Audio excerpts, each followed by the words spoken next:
The original Scout Law was published on page 32 of the 1910 BSA Handbook and is taken almost verbatim from Baden-Powell's 1908 Scouting for Boys. A scout's duty is to be useful and to help others. And he is to do his duty before anything else, even though he gives up his own pleasure or comfort or safety to do it. When in difficulty to know which of two things to do, he must ask himself, which is my duty? That is, which is best for other people, and do that one. He must be prepared at any time to save life, or to help injured persons. And he must try his best to do a good turn to somebody every day. By 1911, the Scout Law was changed to the 12 points we know today. The 10th point, a scout is brave, appears in the 1911 Scout Handbook and says, a scout is brave. He has the courage to face danger in spite of fear and has to stand up for the right against the coaxings of friends or the jeers or threats of enemies, and defeat does not down him. The Boy Scouts of America launched its medal program in 1911 to recognize scouts and commissioned leaders who had saved a life. From 1911 to 1923, 23 gold medals, 140 silver medals, and 431 bronze medals were awarded. In 1923, the awards were redesigned and renamed. Of the 431 bronze medals awarded from 1911 to 1923, one of them was awarded to a scout from Greeley, Colorado. We'll learn more about this award in this edition of Artifact of the Week.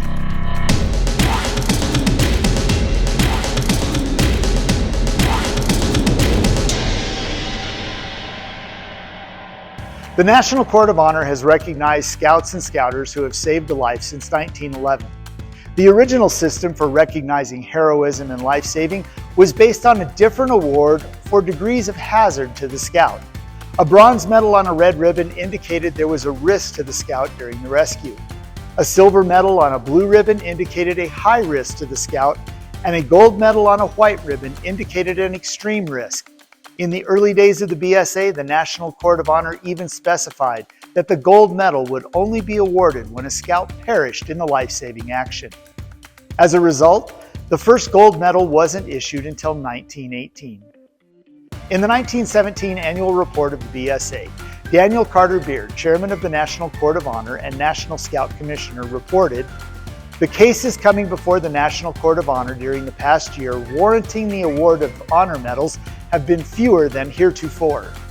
Perhaps this is due to a better understanding on the part of the men in the field as to the basis on which honor medals will be awarded. 4 silver medals and 21 bronze medals have been awarded after careful consideration. Letters of commendation were written in 22 cases." One of the 21 bronze honor medals awarded by the National Court of Honor in 1916 was presented to a scout from Greeley, Colorado for a life-saving rescue he made 2 years earlier as a 13-year-old scout. According to an article in the June 1916 issue of Boys Life magazine, Edwin J. Draper was not an extra good swimmer on July 10, 1914, when a youngster began struggling in 12-foot deep waters 50 feet from the shore. The article reads a little bit like poetry. There was a boy in Greeley, Colorado, who must be classed with the Indian who laid down upon a single feather and then declared this feather bed was just as hard as the ground. This youngster gave a puff or two into his water wings and then found out they would not hold him up. The article goes on, he yelled using the wind which he had saved from the wings to summon Edwin J. Draper. At the age of 13, Draper had only been a scout for 14 months or so. He earned tenderfoot on May 1st, 1913, second class on June 1st, 1913, and first class on February 22nd, 1914, about 4 months prior to his rescue attempt. Since the article says he was not an extra good swimmer, to me it makes his rescue attempt even more remarkable.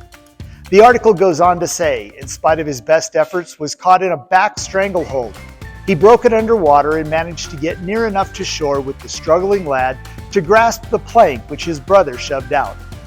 While Draper's extraordinary actions occurred in the summer of 1914, it wasn't until April 29, 1916 that they reached the National Court of Honor to be considered for recognition. The Boy's Life article states, which shows how much Scout Draper thought about getting recognized for risking his life. In the collection of the National Scouting Museum, we have Edwin Draper's uniform tunic he wore as an adult, with his Life and Star patches, his Eagle Scout medal, and his Bronze Honor Medal attached. We also have his merit badge sleeve showing 33 merit badges and a red service stripe. The patch on the sleeve indicates that he served as an assistant scoutmaster at some point in time after he turned 18 in 1917. Draper qualified as a Life and Star Scout on June 10, 1915, and as an Eagle Scout on November 5, 1915. He was serving as a senior patrol leader when he was awarded his Honor Medal. In 1920, the National Court of Honor adjusted the Life-Saving Award program, opting for a single design for the medal and being presented only when a scout risked his own life, regardless of the level of risk. In 1923, the new Honor Medal, also known as the Red Badge of Courage, was introduced, replacing the gold, silver, and bronze honor medals. And in 1924, the National Court of Honor added cross palms for situations where extreme valor or heroism is involved. Since then, heroism recognition in the BSA has undergone additional changes, but those are stories for another day.